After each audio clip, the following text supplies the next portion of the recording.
మనం చేసేటువంటి తదుపరి అడుగు పలుకుడు వరుసలు. అంటే పలుకుడు వరుసలు అంటే మనం ఫస్ట్ అసలు బీట్ అంటే పలుగులాగా కొట్టి కాళ్ళు పైకి లేపుతాం అనమాట. అంటే స్ప్రింగ్ యాక్షన్ ఉంటుంది మోకాల్లో, ఈ అడుగులో ఎక్కువగా స్ప్రింగ్ యాక్షన్. పలుకుడు వరుసలు ముఖ్యమైన స్టెప్స్లో ఇది ఒకటి. కూచిపూడిలో పలుకుడు వరుసలు ఇది అడుగు చేద్దామమ్మా.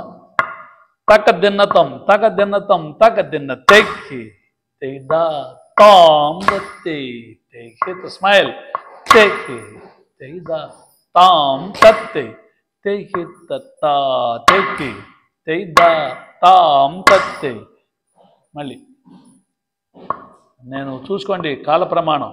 1 2 3 4 తెక్కి తెదా తాం తత్తే తన్నత దింద కదత్తే తన్నత దింద తత్తే తన్నత దింద తత్తే తన్నాన్ దింద తన్న దన్నత దిన్ దన్నత దిన్ దింత దిత్త దిన్ దిత్త దిన్ తదరి దన్నత దిన్ దన్నత దిన్ తాం దన్నత దిన్ దన్నత తక తక దిన్నతం తక దిన్నతం తక దిన్నతం.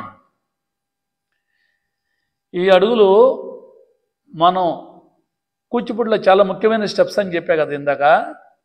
అంటే ఇటు పురుష పాత్రలో కానీ ఇటు స్త్రీ పాత్రలో కానీ, భామ పాత్ర కానీ స్త్రీ పాత్ర కానీ నాయకి పాత్రలు అన్నింటిలో కూడా పరివేశ దరువుల్లో, అంటే ఇప్పుడు కొలువు తీర్చేసరి చక్కెర అనుకోటి ఆ రాక్షస దరువులో మనం ఈ అడుగుతో తత్ తన్నత్ దింద తద్ది తండత్ దింద. అలాగే మనం పార్వతీ ప్రవేశం కానీ ఏ ప్రవేశం సత్యభామ ప్రవేశం కానీ ఇలా కానీ ఈ అడుగుల్ని ఎక్కువ మనం ట్రెడిషన్గా వాడతాం. అంటే ఈ అడుగు పలుకుడు వరుస వచ్చిందంటే మన సాంప్రదాయం ఎక్కువ కనిపిస్తుంది అన్నమాట.